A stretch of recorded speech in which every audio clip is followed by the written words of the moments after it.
The letter arrived in a plain envelope. No return address. But the weight of it felt like a brick in Connor's hands. He stood in his cramped Brooklyn apartment, heart pounding, staring at the words scrawled in his father's unmistakable script. Come home. It's time.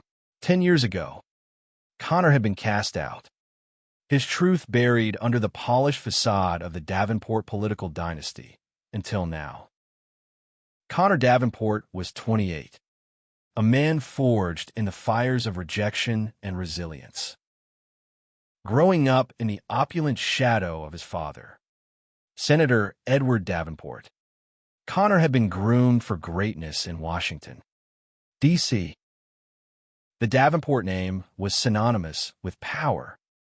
Their Virginia estate a revolving door of lobbyists, diplomats, and old money allies. But at 18, when Connor came out as gay, his father's icy ultimatum had shattered his world. Hide who you are, or leave. Connor chose the latter, walking away from privilege for a life of authenticity in New York City. Now, a decade later, his father's cryptic note stirred a storm of emotions, anger, curiosity, and a flicker of hope. He sank onto his worn couch, the city's hum filtering through the open window. His boyfriend, Julian Carter, a 29-year-old graphic designer with a warm smile and a knack for seeing through Connor's walls, noticed the tension in his shoulders. "What's wrong?" Julian asked, setting aside his sketchpad. Connor handed him the letter, his jaw tight. Julian's dark eyes scanned the words, then met Connor's. "You're not seriously considering going back, are you, after what they did?" "I don't know," Connor admitted, his voice low. He's stepping down. The seat's open. My seat. The words felt foreign, ambitious, dangerous. Edward Davenport had held Virginia's Senate seat for 2 decades, a conservative titan whose policies often clashed with Connor's progressive ideals. Yet the idea of running, of reclaiming his place in a family that had rejected him, was intoxicating. Julian crossed the room, kneeling in front of him. "Connor, you build a life here. You're a community organizer. You're changing lives. Why go back to that snake pit?" His voice was soft but firm, his hand resting on Connor's knee. Connor looked into Julian's eyes, searching for clarity. He'd spent years advocating for marginalized communities, pouring his heart into grassroots campaigns. But the Senate? That was a battlefield where he could fight for millions. "I'm not going back to be their puppet," Connor said, resolve hardening.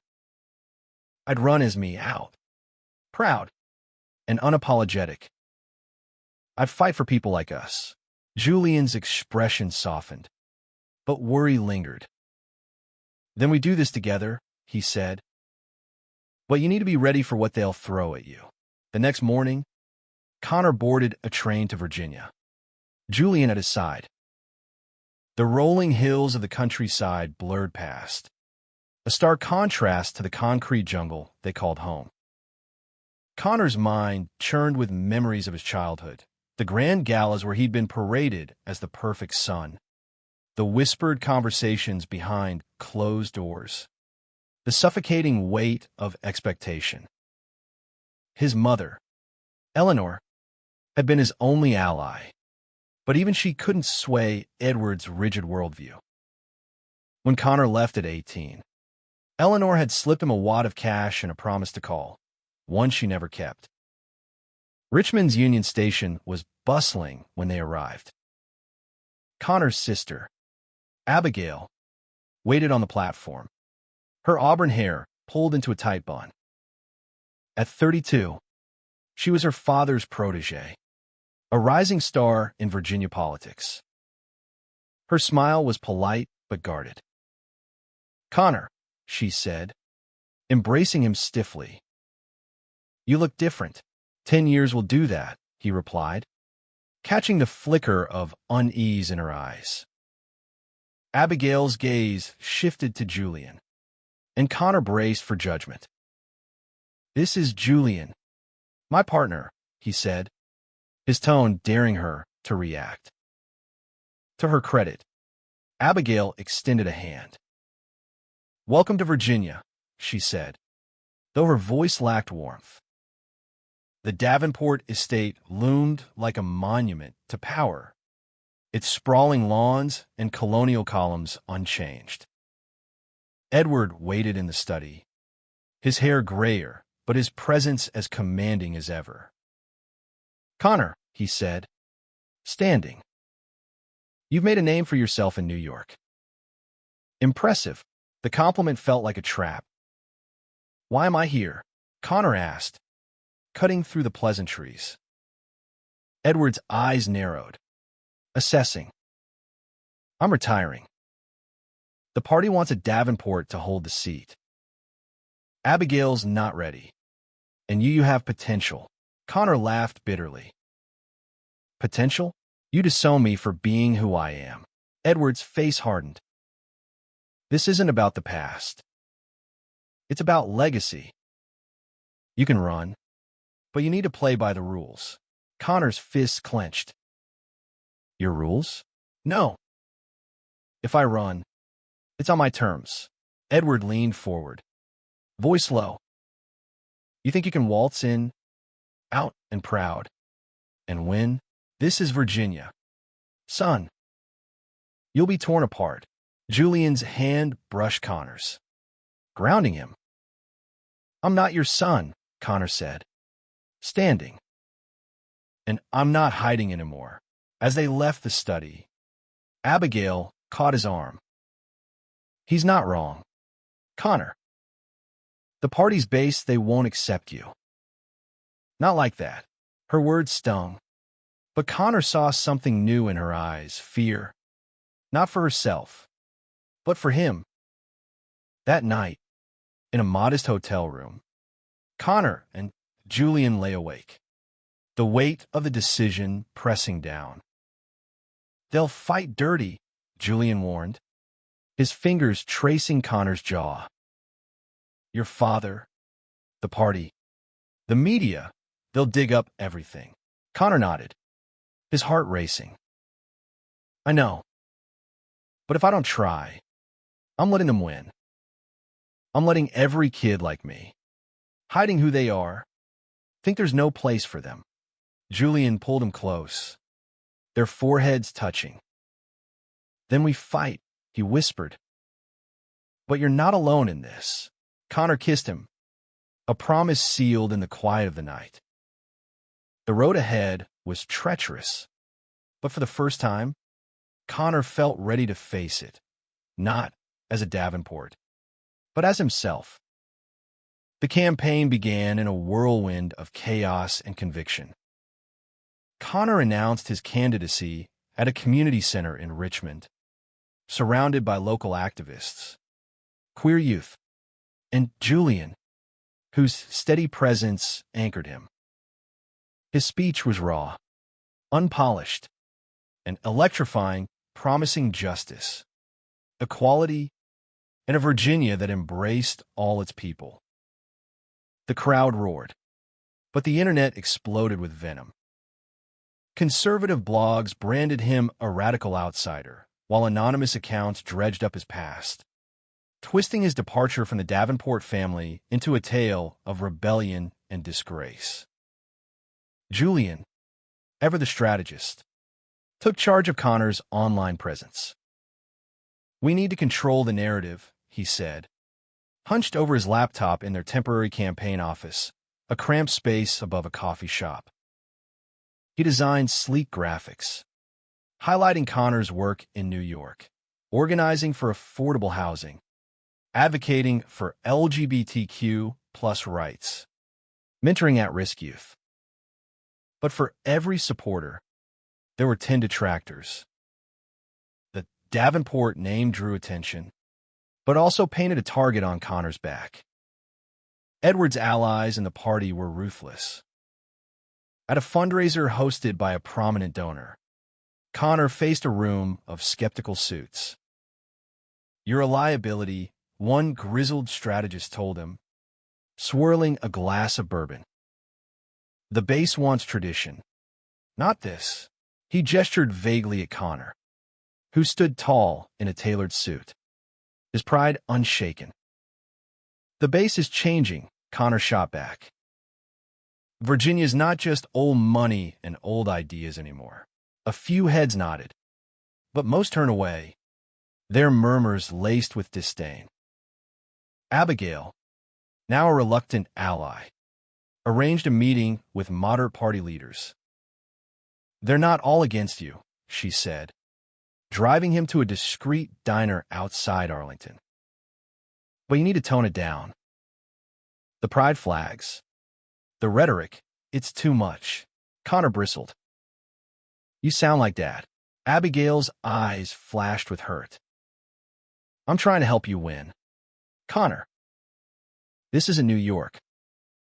You can't just wave a rainbow flag and expect votes." The meeting was a disaster. The party elders grilled Connor on his lifestyle, their questions dripping with condescension. "How do you plan to appeal to family values voters?" one asked.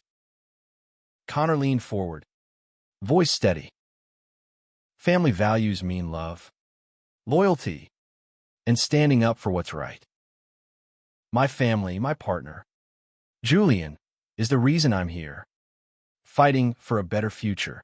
The room fell silent, but the tension was palpable. As they left, Abigail whispered, "You're brave, but you're burning bridges." Back at the campaign office, Julian was waiting, his face lit by the glow of his laptop. "You're trending," he said, a mix of pride and worry in his voice. A viral video of Connor's diner response had sparked a wave of support from younger voters. But the backlash was fierce. Death threats filled Connor's inbox, and Julian's social media was targeted with slurs. "We knew this would happen," Julian said, pulling Connor into a hug. "But it's worth it, right?" Connor nodded, but doubt gnawed at him. That night, unable to sleep, he slipped out to a nearby park, the same one where he'd first kissed a boy at 16, heart racing with fear and exhilaration. The memory felt like a lifeline. He called his mother, Eleanor, on a whim. She answered, her voice trembling. "I saw your speech," she said. "I'm proud of you, Connor." "I should have said it sooner." Tears stung his eyes. "Why didn't you fight for me?" he asked. There was a long pause. "I was weak," she admitted. "But I'm here now. What do you need?" Her words lit a spark.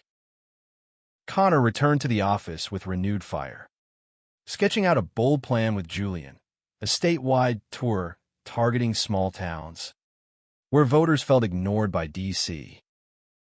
elites. They'd host town halls, share stories, and show that Connor's vision wasn't just for cities, but for every Virginian. Julian designed flyers with the tagline, "A new legacy for Virginia." The campaign gained traction, but so did the opposition. A week later, a leaked email from Edward's team surfaced, accusing Connor of exploiting his family name for personal gain. The media pounced, framing Connor as an opportunist. At a press conference, he faced a barrage of questions. "Are you running spite your father?" one reporter asked. Connor gripped the podium, Julian's encouraging nod steadying him. "I'm running because I believe in a Virginia where no one has to hide who they are," he said. "My father's legacy is his. Mine is for the future." The crowd cheered, but the battle was far from won. As Connor and Julian drove to their next stop, a rural town in the Shenandoah Valley, A black SUV trailed them too closely. Julian noticed first, his hand tightening on Connor's. "We're being followed," he said, voice calm but urgent. Connor's heart raced. The campaign was about to get dangerous. The SUV vanished into the night, but the unease lingered like a shadow. Connor and Julian arrived in Harrisonburg, a conservative stronghold, for their first small-town town hall. The venue, a community center packed with curious locals, buzzed with anticipation and skepticism. Connor took the stage, his heart pounding, and spoke of economic opportunity, healthcare access, and equality for all. A farmer in overalls stood up, his voice gruff. "You're not like us," he said. "Why should we trust you?" Connor met his gaze. "Because I've fought for people like you, people the system overlooks. I'm not here to preach. I'm here to listen." The room softened, some nodding, others whispering. Julian, filming from the sidelines, gave him a proud smile. The tour gained momentum, each stop drawing bigger crowds. Connor's authenticity, his refusal to hide his identity or soften his stance, resonated with younger voters and disillusioned moderates. But the opposition grew bolder. At a rally in Roanoke, protesters waved signs, "No sinners in the Senate." Julian shielded Connor from a thrown bottle, his jaw tight. "This is getting out of hand," he muttered later, cleaning a cut on his hand. Connor's guilt surged. "I'm putting you in danger," he said. Julian shook his head. "We're in this together. Remember? Back in Richmond." Abigail pulled Connor aside after a strategy meeting. "Dad's funding your opponent," she confessed, her voice low. "He's backing Reynolds, the party's golden boy." Connor's blood ran cold. James Reynolds, a polished lawyer with a military background, was the perfect conservative candidate, straight, married, traditional. "He's playing dirty," Abigail added. "There's talk of a smear campaign. Old photos, rumors, anything to discredit you." Connor's mind flashed to his teenage years, the secret moments he'd thought were buried. "Let them try," he said, but his voice wavered. The smear hit days later. A tabloid published grainy photos of Connor at 19, kissing a boy at a college party. The headline screamed, "Davenport's dark past." Social media erupted, conservative pundits calling him unfit for office. Connor's team scrambled to respond, but the damage was done. At a debate in Norfolk, Reynolds smirked, alluding to Connor's questionable character. Connor fired back, voice steady. "My character is in my actions, fighting for equality, for opportunity, for you. Judge me by that, not by who I love." The audience was split, some cheering, others jeering. Julian, ever the optimist, turned the scandal into a rallying cry. He launched a social media campaign, "Love is not a sin," encouraging supporters to share their own stories. Thousands did, flooding Connor's campaign with messages of solidarity. A queer teen from Lynchburg wrote, "You're why I'm not afraid anymore." Connor read the messages late at night, tears in his eyes. "This is bigger than me," he told Julian, who kissed his forehead. "It always was," but the pressure mounted. Eleanor, now quietly supporting Connor, arranged a private meeting with a key donor, Margaret Hayes, a wealthy philanthropist with progressive leanings. Over dinner at her Georgetown mansion, Margaret grilled Connor. "You're shaking up the system," she said, her silver hair gleaming under the chandelier. "But can you win?" Connor leaned forward. "I don't just want to win. I want to change what winning means." Margaret smiled, intrigued, and pledged $1 million to his campaign. It was a lifeline, but Connor knew money alone wouldn't sway the heartland. The next stop was Bristol, a rural town near the Tennessee border. As Connor spoke to a small but engaged crowd, a man in the back shouted, "You're going to hell." The room tensed, but Connor didn't flinch. "I've been told that before," he said, voice calm. "But I believe in a world where love doesn't damn you, it lifts you up." A few clapped. Others shifted uncomfortably. But the moment was a turning point. Local news covered it, framing Connor as a fearless underdog. That night, in a motel room, Julian pulled Connor close. "You're changing minds," he said. "But you're also scaring people. Powerful people." Connor nodded, his mind racing. The SUV had reappeared, tailing them on the highway. Anonymous calls to the campaign office hinted at worse to come. As Julian slept, Connor stared at the ceiling, wondering if the cost of this fight, his safety, Julian's safety, was too high.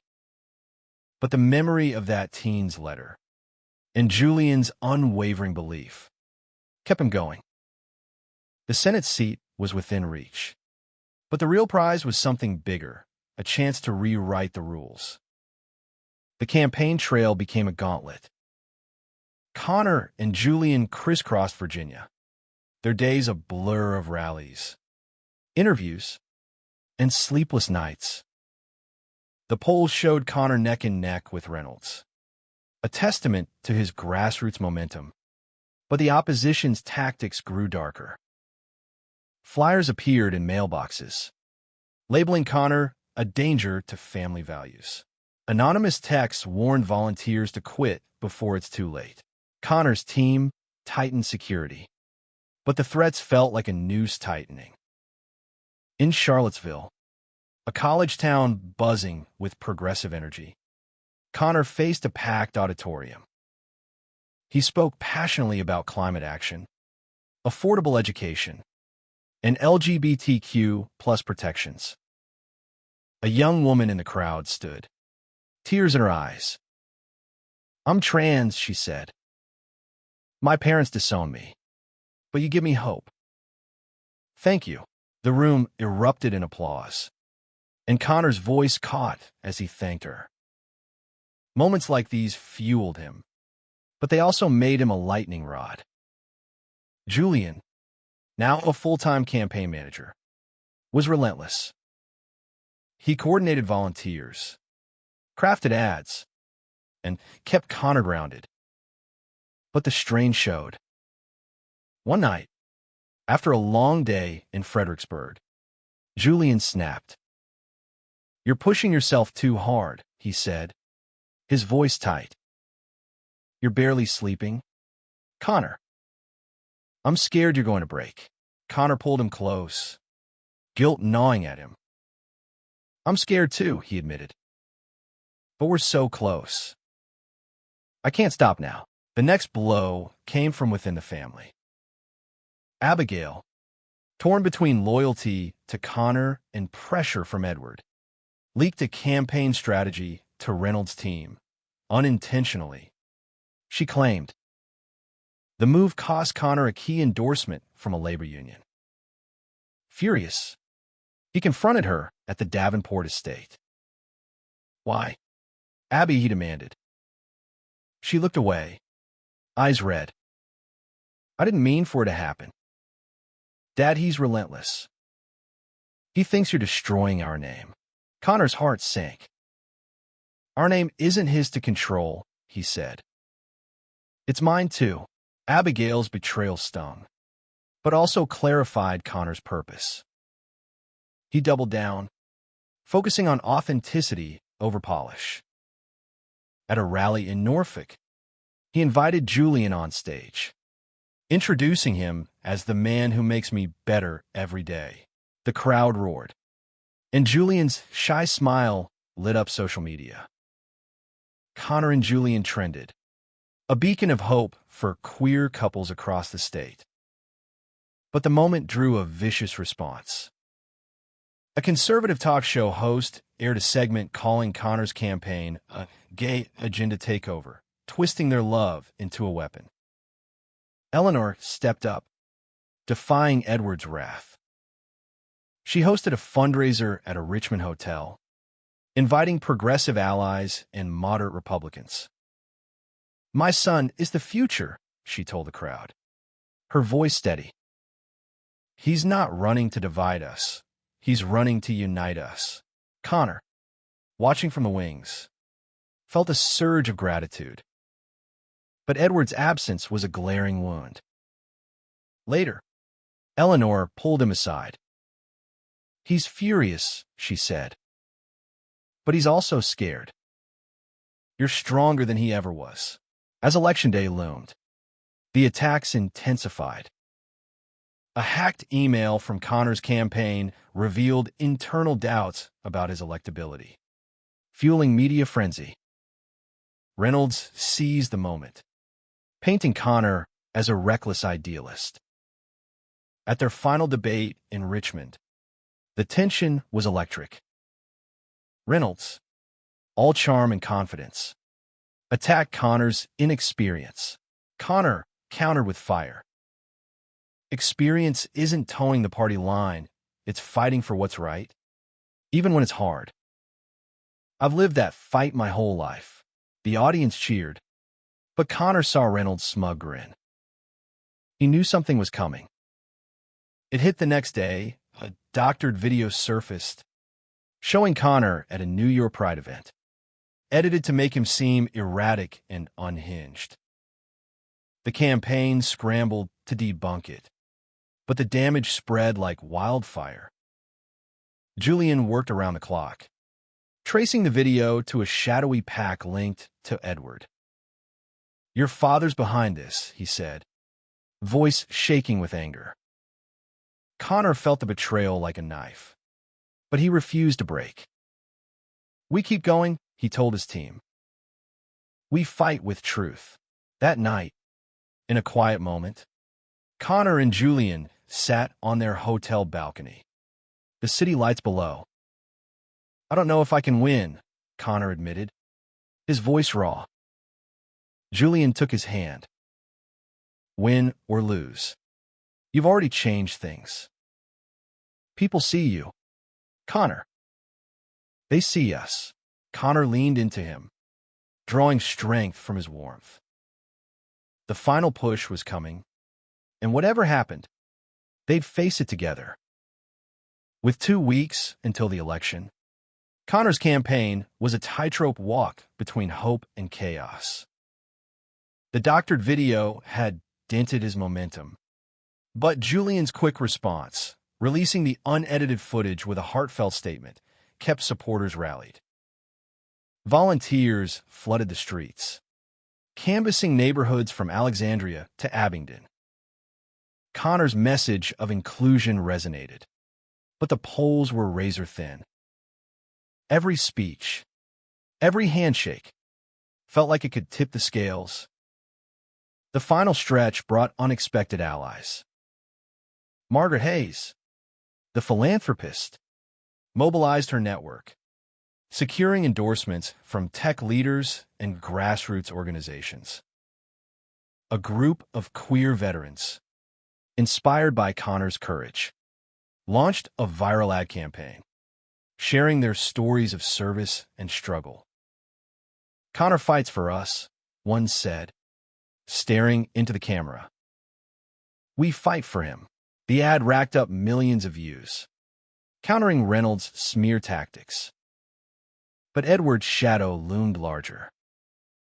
At a closed-door meeting, Connor learned his father had funneled millions into dark money ads, painting him as a New York elitist out of touch with Virginia values.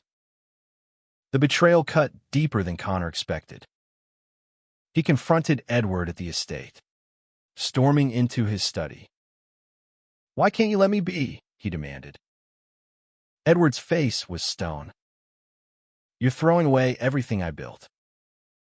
"This isn't about you. It's about the family." Connor laughed bitterly. "The family? You tore it apart when you made me choose between my truth and your approval." Eleanor, overhearing, stepped in. "Enough." "Edward," she said, her voice sharp.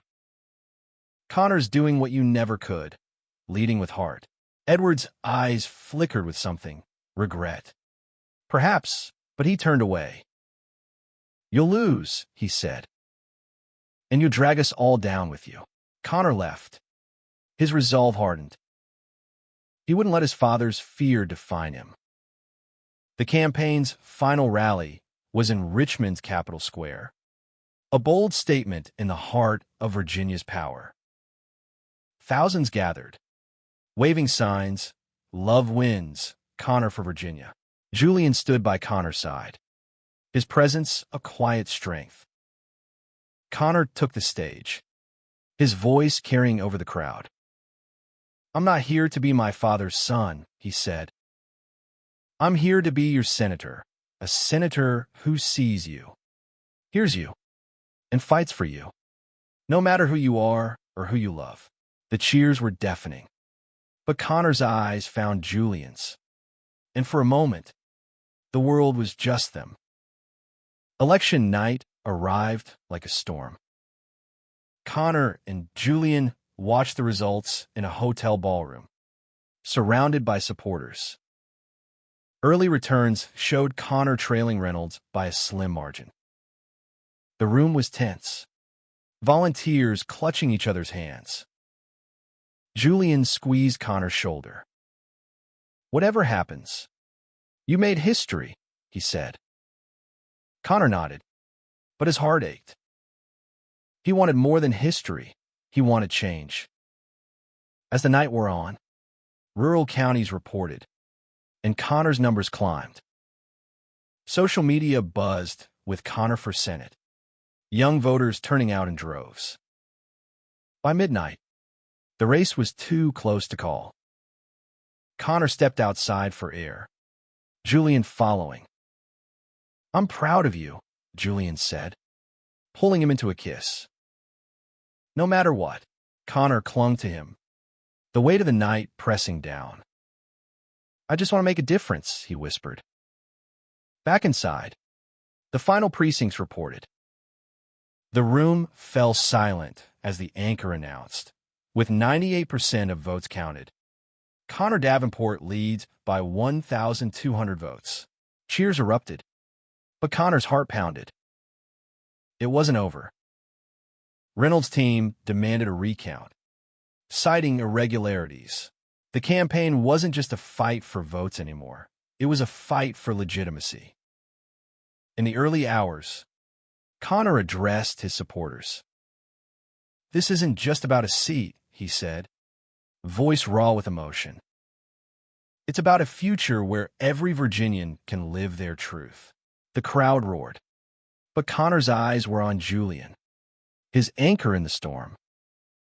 As they left the stage, a volunteer rushed up, face pale. "There's something you need to see," she said, handing Connor her phone. A breaking news alert flashed. Davenport campaign accused of voter fraud. Connor's stomach dropped. The final battle was just beginning.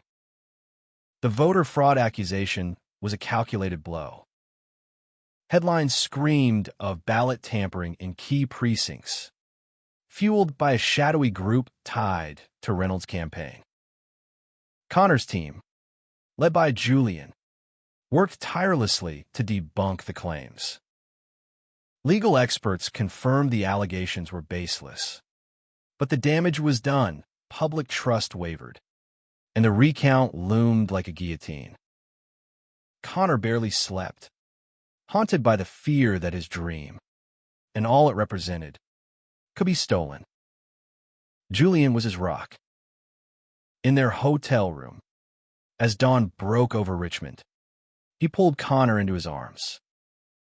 They're scared of you, Julian said, his voice fierce. You're showing the world what's possible, and they'll do anything to stop it. Connor buried his face in Julian's shoulder, drawing strength. I can't lose you in this, he whispered. Julian kissed his temple. You won't. We're unstoppable. The recount process was grueling. Each day, a battle of legal filings and media scrutiny. Connor's team rallied, volunteers combing through records to ensure transparency. Eleanor, defying Edward's orders, publicly denounced the fraud claims, her statement trending nationwide. Abigail, too, made a quiet gesture of redemption, leaking evidence of Reynolds' pack ties to a progressive journalist. The tide began to turn, but Connor knew the real fight was in the hearts of Virginians. He hit the ground again, visiting communities hit hardest by the fraud narrative. In a Roanoke diner, he sat with voters, listening to their fears. I'm not a politician, he told them. I'm a person who believes in you. Slowly, trust rebuilt. Social media buzzed with truth for Connor, and polls showed a late surge. Julian's campaign ads, raw and heartfelt, went viral, showing Connor's journey from outcast to trailblazer. The final recount results came a week later. Connor and Julian stood in the campaign office, hands clasped. As the election board announced, Connor Davenport is the winner by 1,487 votes. The room erupted, tears and cheers mingling. Connor pulled Julian into a fierce hug, whispering, "We did it." Julian laughed, tears in his eyes. "You did it, Senator." The victory was historic, Virginia's first openly gay senator, a progressive beacon in a conservative state. But the cost was heavy. Edward refused to acknowledge the win, retreating into silence. Abigail sent a text, "I'm sorry. And I'm proud." Eleanor, however, was there, embracing Connor at his victory speech. "You're the best of us," she said, her voice breaking.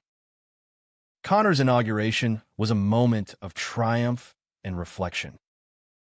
In a Navy suit, Julian at his side, he stood before the Virginia Capitol, swearing to serve with integrity. His speech was a call to action. This isn't my victory, it's ours. For every kid told they don't belong, for every family fighting to be seen, this is your Senate. The crowd roared, rainbow flags waving alongside Virginia's state colors. Months later, Connor sat in his D.C. office, a photo of him and Julian in Central Park on his desk. His first bill, a Landmark Protections Act for LGBTQ+ youth, was gaining traction. Julian, now working with a national advocacy group, was his partner in every sense. Their love a quiet rebellion against a world that had tried to break them. One evening, as they walked along the Potomac, Connor stopped, pulling Julian close. "I couldn't have done this without you," he said, his voice thick with emotion. Julian smiled, his eyes catching the sunset. "You were born for this, Connor. And I'm just lucky to be along for the ride." They kissed, the city's lights twinkling around them, a testament to a love that had survived the fire. Connor had reclaimed his father's seat, but more importantly, he'd reclaimed his truth, paving the way for a future where no one had to hide. The Davenport name would endure, not as a symbol of power, but as a beacon of hope.